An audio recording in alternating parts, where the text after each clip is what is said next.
we're going to talk about revision.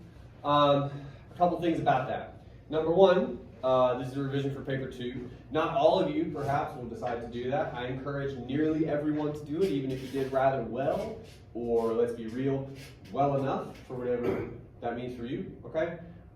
Because most of the time people do better. Even if it's a little bit better, people do better. The other thing I'll say, if you fall into that group where right now you're like, man, I showed up for class, we're going to do revision, I'm not fucking revising. Okay. The way you're going to talk about this paper, easily 75% of the things we talk about today could still be applied to your process for paper 3. So it's not like this is useless. Even if you are completely done with paper 2 and you're never going to touch it again, this will still benefit your place in the class. That's my goal. All right, so what do we have? This is a single body paragraph from somebody's final draft of paper 2. I've gone ahead and broken it into the 3 sections that I am so fond of, and I'm sure you are as well. Because I feel like, for the most part, we get that by now. So instead of asking you, hey, do we have all the parts? Well, we're going to skip that step and jump right to how are we doing in these parts? Are we doing what we need to do? Are we accomplishing what we need to accomplish? Before we can do that,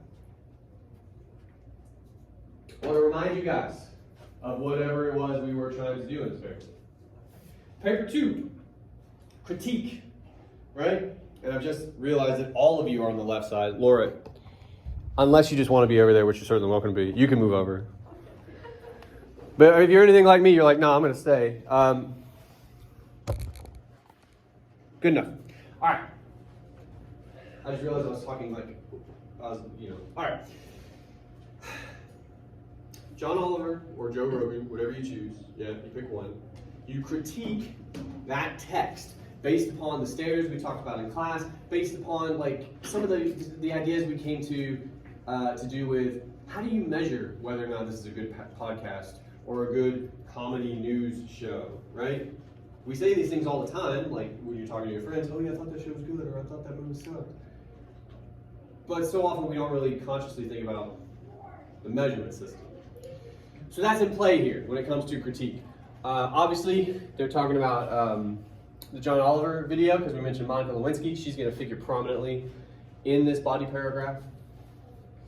All right, that's all the preamble, I think. So again, topic sentence, evidence, analysis, and I guess I'll scroll a little bit just so we can see down here at the very bottom. Anything that stands out to you, especially, do you think each part is doing what it needs to do? Do you see any specific elements that need some love one way or another? Take a couple minutes, we're going to talk about it.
Cool. All right. To begin with, we're going to start right at the top, as we always do. Topic sentence. Throughout the interview, Lewinsky talks about her past. To the best of your knowledge, you few brave souls that have made it today, are we doing what we need to do in the topic sentence? Do you think? I see one shake of the head. No. Oh, okay. Why? What are we missing? A claim? Good. We need some kind of an argument. To be entirely clear, she does do that. So what? The questions my professors always ask in moments like this, some of the meter ones would write it really large in red pen because we handle in hard copies. So what? Question mark. Why does it matter that she talks about her past? Not least of which, because when you get to the other two sections, it turns out we're not actually super interested in that, right? Here's what's cool. I think we're interested in some pretty interesting stuff, but it's not really so much to do with her past. So that tells me we probably drafted straight through, as we always do, and we ended up not talking about what we thought we were going to talk about. It's all good. You got to go back. You got to look at your other stuff, okay? When you're drafting, draft. When you get to the end of a paragraph, or the end of a draft, let's say, don't do this every paragraph. Some point in your process, break them up into the parts if you have to.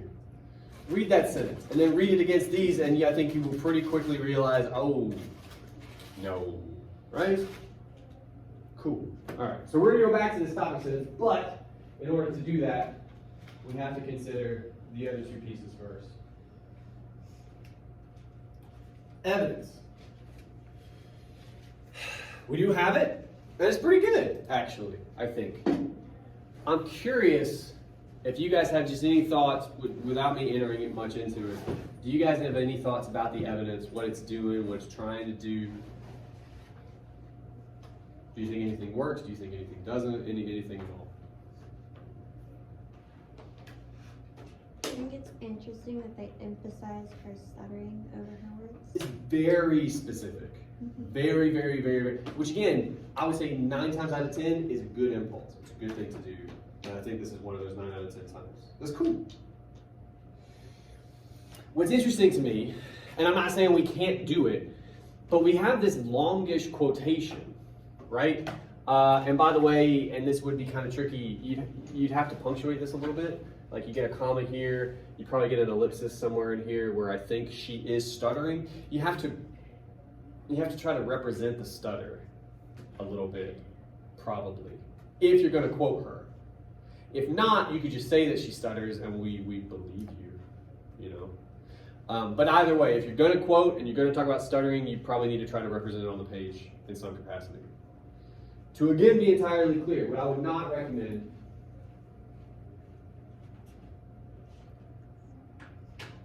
is something like, don't do that. You see what I'm saying? Don't do that.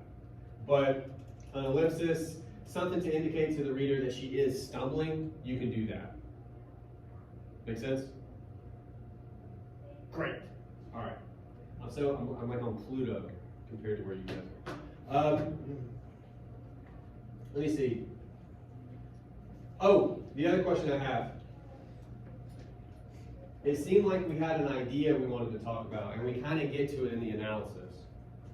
I'm curious what you guys think about that idea. We say Monica Lewinsky is conveying a pretty hellish concept in this quotation. What is that hellish concept? Like she was so shamed, she had to do something. What did she have to do? Change her identity. Yeah, or at least she thought about it, right? Yeah. My question, is that what this quotation is about? No. It's about stuttering. Well, that's what this is about. But like, read the quotation for me. We now have situations where it's exacerbated. My first question is like, what's its, right? Beyond, I think, what anybody could have initially, and there's probably that stutter, and the anonymity that comes with that has sort of unleashed these whole new personas for people. She's talking about anonymity. Who's anonymous here? I remember this part of the interview a little. Yeah. She's talking about people can be anonymous and hide behind things online when they're publicly sharing Yes. with people. And she's talking about the personas those people take on, Mm-hmm. right? And this is where the talk about assholes comes up and monsters. Mm-hmm. So my point here is, this is a misstep that can happen. This is the sort of thing that you either see it or you don't, but I'm telling you it exists. This is what's called a misrepresentation of the text, right? And it is a problem, but it's almost always accidental. Here I think she is talking about persona is what she means. But she says personas. There's somebody out there, I don't know who it is. I'm gonna look.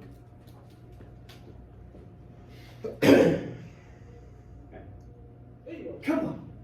Anyway. I can have fun too. So. I know, that's embarrassing as hell, ain't it? It's all good. So the trick here would be, again, we can keep the quotation. We probably, almost certainly, need to just cut this stuff about creating a new persona for herself, right? Let's find a different way to contextualize this quotation. Before we do that, one thing that will make me feel better.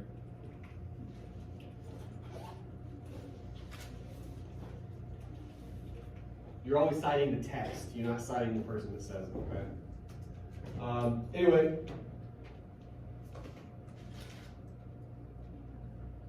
What does she do, if we're going to say what she does? What does Monica Lewinsky do? She makes a point, she claims, she suggests.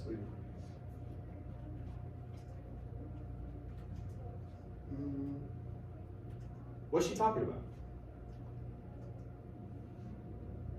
Something about the internet? She's emphasizing some stuff about public shaming. What about it? Online. That it's anonymous? That people who do it can hide who they are and become what they want to be. Oh, there's a good word. Ooh.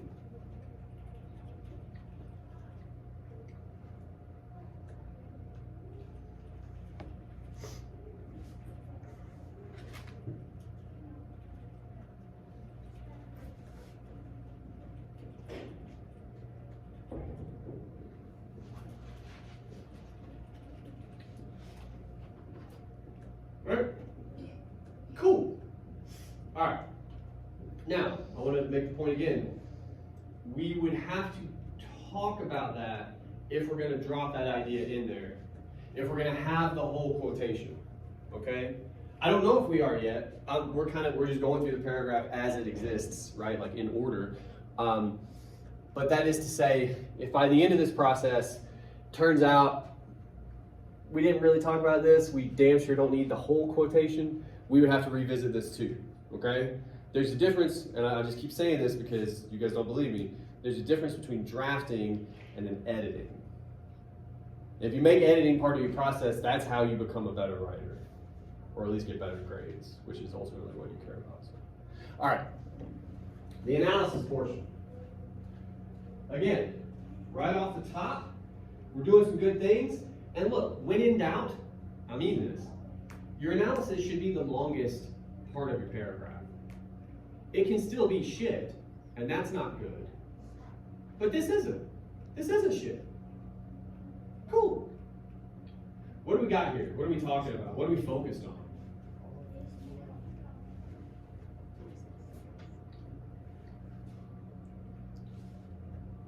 Do we make any arguments?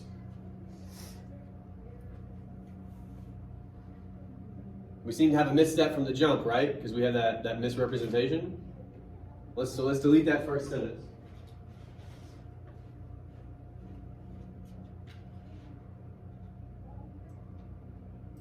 All right. But now we're on to that very specific element we were interested in. That's good. Do we start to make any kind of an argument out of that? So she really cares. Yeah, that's an argument. Because you could argue against it, right? The more cynical among us might suggest that maybe she's just bad at talking. Or maybe it's an act. You'll hear that all the time. She's just pretending that she's upset by people calling her a whore for 20 years, right? Like, people say these things. This is an argument. This is good. We continue that argument. She wants the audience to understand her struggle, wants to explain to them what happens when you're publicly shamed for your actions. She's humanized. Like, all of this is argument. These are all things you have to prove. Because she went through something most people have gone through in their past. Let's drill down on that.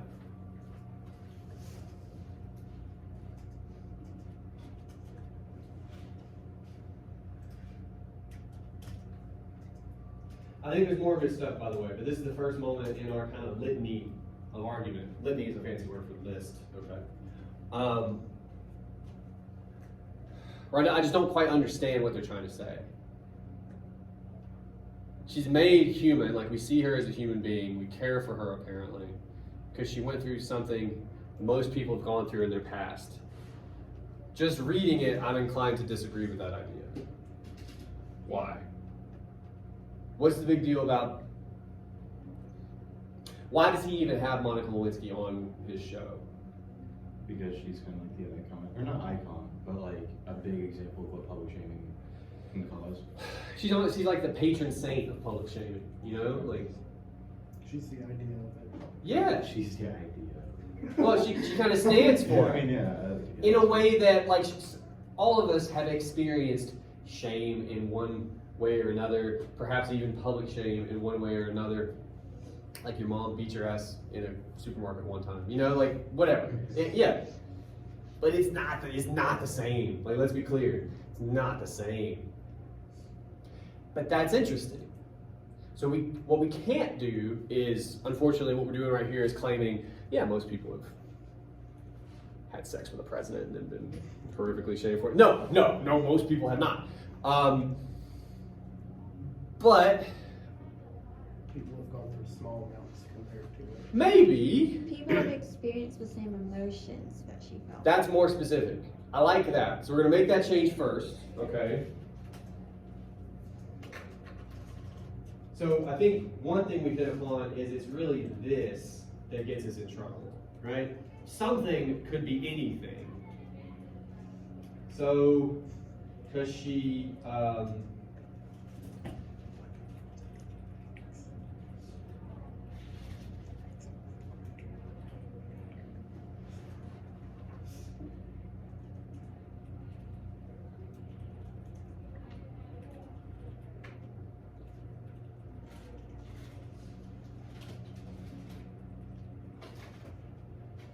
that's good enough. That's good enough. Because again, the salient point is this is something we can empathize with, right? That hardship, that struggle, those bad times. Good. I'm going to kind of force the issue here only because, and I wouldn't have done this had they not written what they have written. I'm curious though. It is interesting that they're suggesting we can empathize with her, and maybe we can. Like, I'm not discouraging that argument. I think it's a fine argument.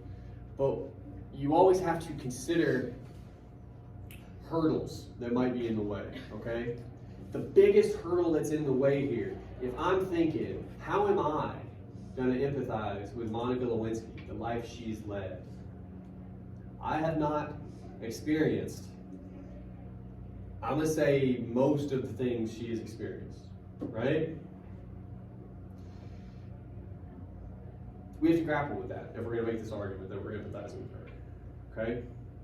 What we basically, in a roundabout way, what I'm saying is, what we have to try to do, I think, is bridge that gap, is say, maybe even something like I can start a sentence and try to force it.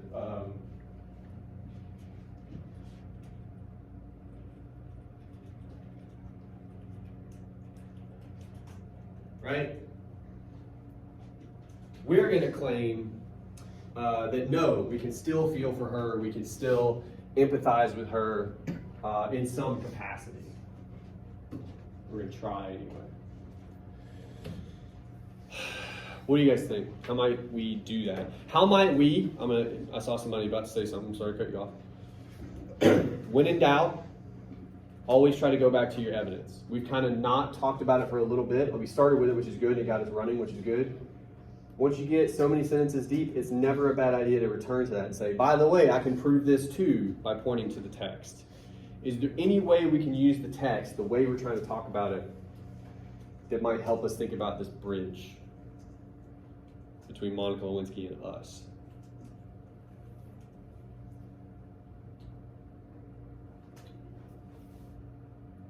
She was still shamed mostly. Yeah. It's the same way we would be if we went through something else. If we had done what? if we went through some similar. But we haven't. Hypotheticals will almost never help you. Think about this. How did we start our analysis when we're saying we feel for this person? Just Stuttering.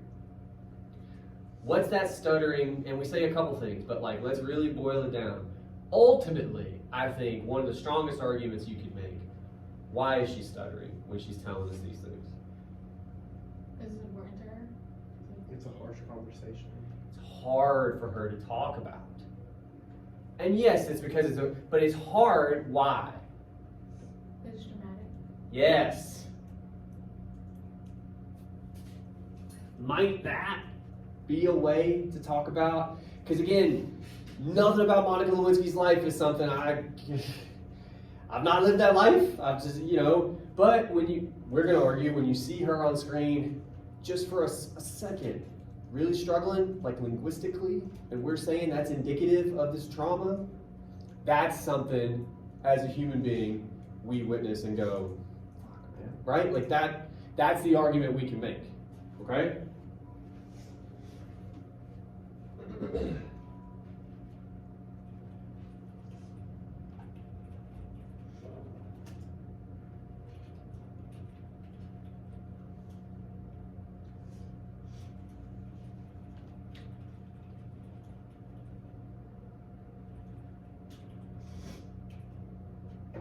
Right? All right. The rest of this, I mean, honestly, I think that's basically what we're trying to say here, right? So, all right, so here's the last thing I'm going to say. I think all of that can just stand, honestly. I think it works with it. I think it's good, okay? Last thing we got to figure out before we go to the topic sentence anyway. Let's look back at our evidence. We changed the context to better fit the rest of the paragraph. That's a good change. What I'm most curious about is the quotation.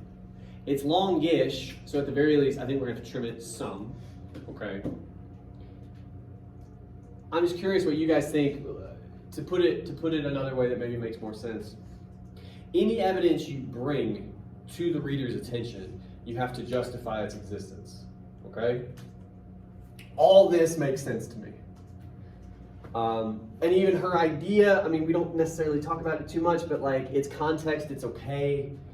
The quotation itself, is there anything we need as opposed to perhaps want, if you take my meaning? Is there anything we can lose, and we don't really lose anything from our analysis in the evidence section? The first bit, What part? What? we now have a situation where we exaggerate beyond, I think. Okay. Going up to where, though, do you think, then? To the I think. Yeah, that's what I'm thinking. I think. So start with what anybody could have initially, like that business? Mm-hmm. Yeah. Why? I'm just curious why you guys think that. Because after that, I think there's more.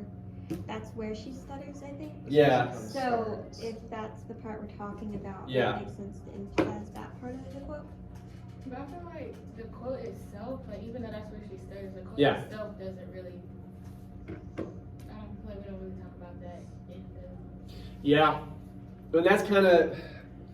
So I'm in both camps. Again, to be totally clear with you guys, like at the very least, yeah, what we can do. Let's go ahead and cut that first half, I suppose. And we might have to make it work a little bit better with the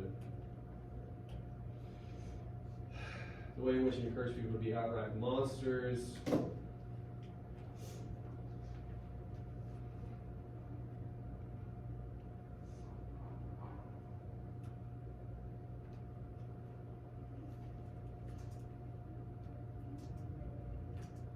Whoa, there wasn't three that's, right? Was there? Yeah. There was? Yeah. Ah, damn. Alright, yeah.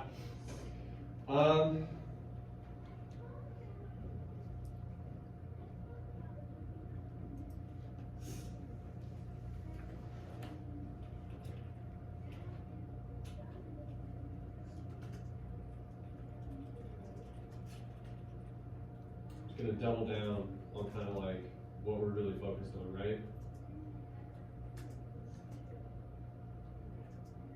Yeah. Okay. I got one more thing we can try. I agree, and I can't decide if we should cut the whole like damn quotation. Okay, so we're going with the middle ground here. This is much cleaner. This is much tighter. That's good. Okay.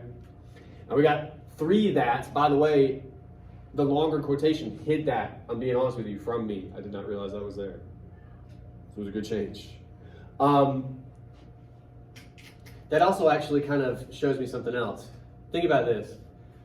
This is, when you stutter like that, when you stumble like that over your words, it's almost always you were saying one thing and you were thinking you were headed down one street, and then midstream you're like, wait a minute, you're gonna say, like, you change, right? And that's the stumbling. Yeah? What is she saying before this? What anybody could have initially, and the anonymity that comes with, I mean, she's talking about our idea we had before. Then we get this stutter, sort of unleash these whole new personas for people. If we're saying this is indicative of trauma, and I think we can, right? I think it's got to have something to do with what she moves to, right? Sort of unleash these whole new personas for people. What is she alluding to there? These new personas, what are those? For Monica Lewinsky, what are these new personas? She could mean that people she thought cared about her changed after Yeah, the people incident. end up changing afterwards. Yeah. People online started taking up new personas, talking about her instead of being friendly. Just being the worst fucking people, you know? And again, not even necessarily people she knew. Like, think about, this is pre-internet, really, okay? So you guys might be a little bit jaded, you might be a little bit cynical, but you're 20-ish. You are probably the most optimistic you're ever going to be in your lives. I know. But legit, at least some of you right now wake up in the morning and go, today might be good. Like, that's how you feel. I know. But at the very least, this is the highest probably it's going to be for you in your life. I know. College is over, it's down. It can get lower. So she's 20-ish, thinking the world's not so bad. You know, that Clinton guy seems really nice. I know. I couldn't help it. But anyway, I mean, she must have had a good opinion of him, right? That seems clear. Anyway, point is, things happen. Certain things become public knowledge, and now her view on the world, the way it interacts with her, is, we'll say, not great. And these new personas that I would start to argue she's maybe thinking about, maybe she remembers in just a second, right? With that stutter. Now it's not just, it's indicative of trauma. Now I think if we want to, we can think about like being very specific when it comes to like trying to name or describe that trauma. You see what I'm saying? So let's do that.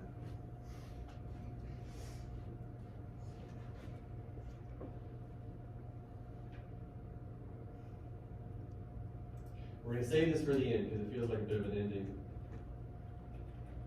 Moreover,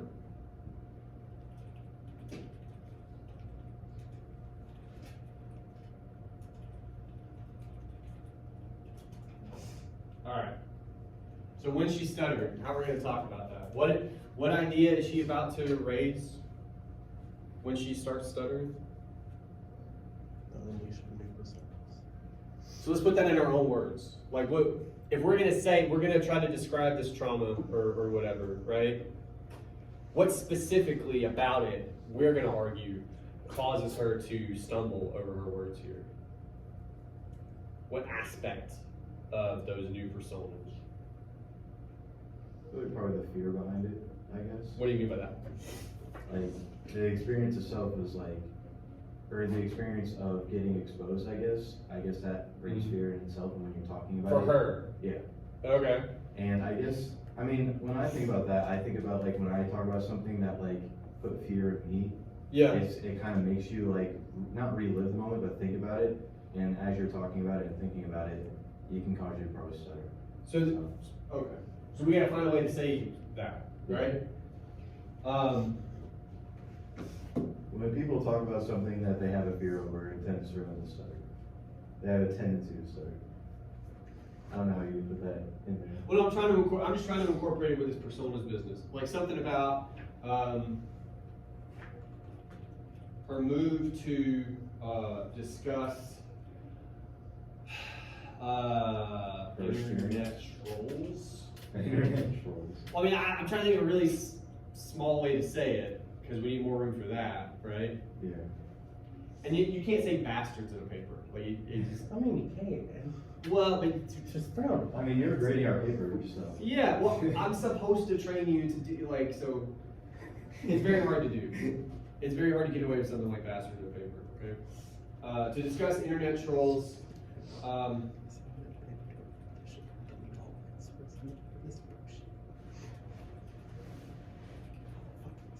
which indicates, if only for a moment, because it is brief, probably relives, How she felt. Or, yeah.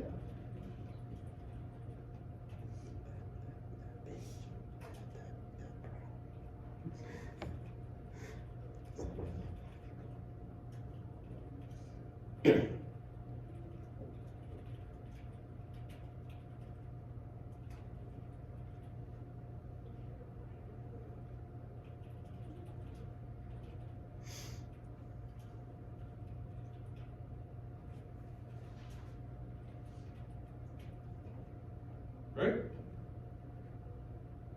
Cool. Then we can bring up the rest. So why did we do that? Well, a couple reasons. Number one, it just sounds smart. And I mean this. For any class you might have after this, at the very least you gotta take 1102, you will wow your professor, okay? If you can, first of all, not only be specific, which we are, just by pointing to the stutter, that's very specific, but to really pay that out, your analysis has to be specific again, right? And we are, but we get more specific here. Talking about when she stutters, the idea she's stuttering over to suggest memories and the power of those.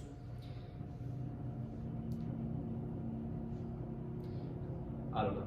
A future professor would salivate over that sort of thing, right? They would be hella impressed. This is good to do. And yeah, that is very distracting. All right. Now what we're going to try to do. This will be fun. We still got to deal with that. I'm going to help us out a little bit. We don't need it. She does talk about her past. We don't need that. If you go all the way back to sort of how we talk about topic sentences, and it's been a little while since I did this actually. I wonder if there's a way to fit this on the camera. A little bit over here. No? Fuck. All right.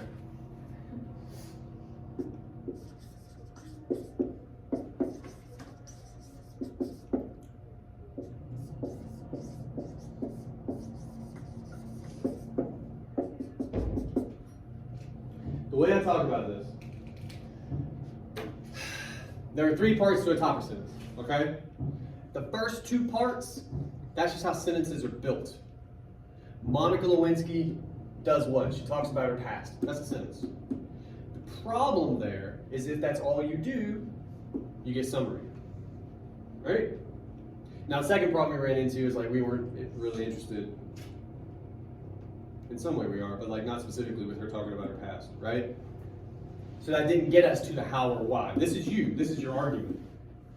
How does this tie into your thesis? Why are you telling me this at all? Why does this matter? Sort of thing. Okay? What's our subject in this paragraph? You think about our evidence. What are we focused on from the text? What element or idea or Her stuttering. her stutter? Okay.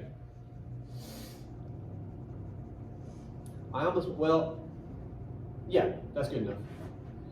What does that stutter do?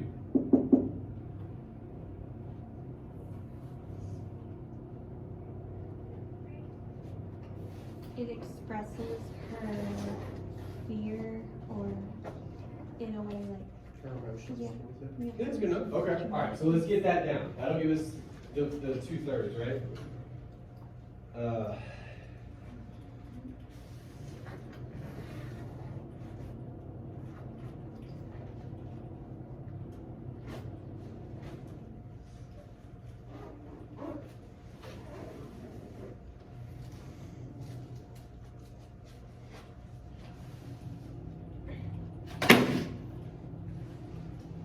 All right. Okay. Alright. I think so.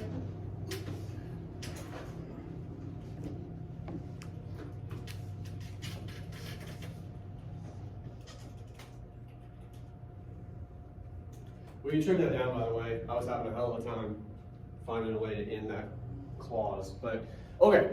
By stuttering during her interview, this is our focus, Lewinsky suggests she's not entirely past the traumatic events that led to her infamy. Infamy is just bad fame, because she is famous, but not in a good way. That's kind of an argument, right? But it's not a full argument for this paper. Why? This is a tricky question. Why is this not a complete argument for this paper? Paper Because we're two? talking about How it people and affects how- the viewer. yeah. Good. We have to critique. This would work in paper one. You see what I'm saying? This is rhetorical analysis. But we need that last step. And we kind of do it in the amount, but not quite, so maybe we need to supply it there too. I'll scroll down so you can see it, but I don't think we ever quite, again, I think we're implying it. I don't think we stated sort of straightforwardly. But reading all that if it helps, or just thinking about the topic sentence if it helps, how are we going to critique this? Is it a good thing? Is it a bad thing that she stutters? If you're in a public speaking class, they would say it's a bad thing. You can't stutter. You're a robot. Well, show your emotions is actually better for you. Why do you think that? In this case, Yeah. because you're trying to look more humane throughout the interview. Yeah, well, we gotta be real quick. We gotta be careful with how we phrase it, right? I don't know that it's fair to say because you're implying intent when you say she's trying. I just because words matter, right? But what we can say is that she does seem more like a person, right? Which is great because that's what we are. Cool.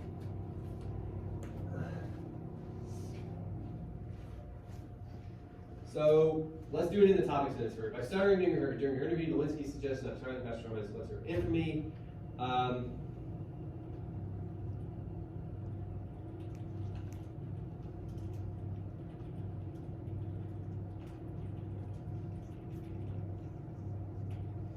That's good enough. We could go further, we could be more descriptive, but that sentence is probably about as long as it can be and still make sense, okay? But that's a critique. You're saying it resonates with Oliver's audience. It makes sense to them, it registers for some reason, it seems important. That's a positive critique, right?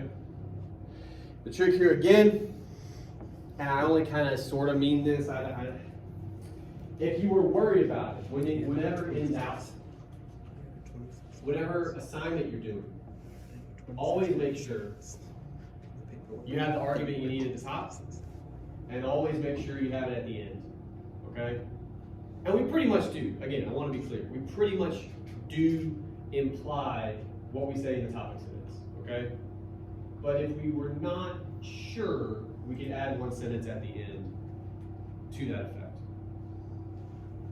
That's how paper 2 works, right? And as I promised at the beginning of class, I just want to point out, if I have said all of this, and if in the back of your mind this entire time you have been chanting some mantra like, fuck this guy, I'm not writing paper 2 again. Okay, but this stuff doesn't go away, okay? Paper 3, you still need a topic sentence, you still need evidence, you still need analysis. It still works this way, okay? And you still write like you do, which is, done, right? Like, so go back. Once you're done-ish with a draft, break it up into parts. You will see the holes, you will. You won't like them, but you'll see them, and that's good. You seeing them before I do, that's good. Work on your topic sentence. At the very least, try to have one. So many times when I say you guys have problems with topic sentences, that's a nice way of me going, you don't have them. Try to have them. Evidence we cleaned up. Analysis was solid. We had a slight detour because we sort of misunderstood or misrepresented the quotation. But the rest of the stuff about the stutter, that was top shelf, man. Just do more of that. And we're good. Questions about any of this? All right. We'll have a couple rounds of questions. Any questions about paper 2 or the revision? Sometime after. It's on the syllabus, man. Okay. It's due after paper 3. I did that intentionally. Because of spring break, how it fell, this week is all about getting back to but I know I intentionally, at least I'm pretty sure, I'm not certain all of a sudden, but I'm pretty sure it's not due until after paper 3 is due. We should confirm that. It's on the syllabus. God. Yeah. Anyway, well actually, gotta do it. Hey, let's find out together.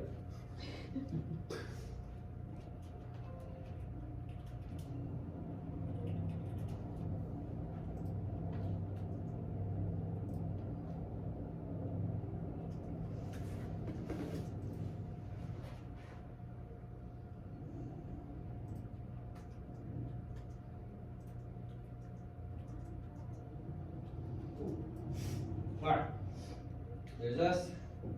Here's your homework for next time, 2 paragraphs, look forward to that. Rough draft of paper 3 is due a week from today. So that's what I was doing. It's due, the revision is due after your rough draft.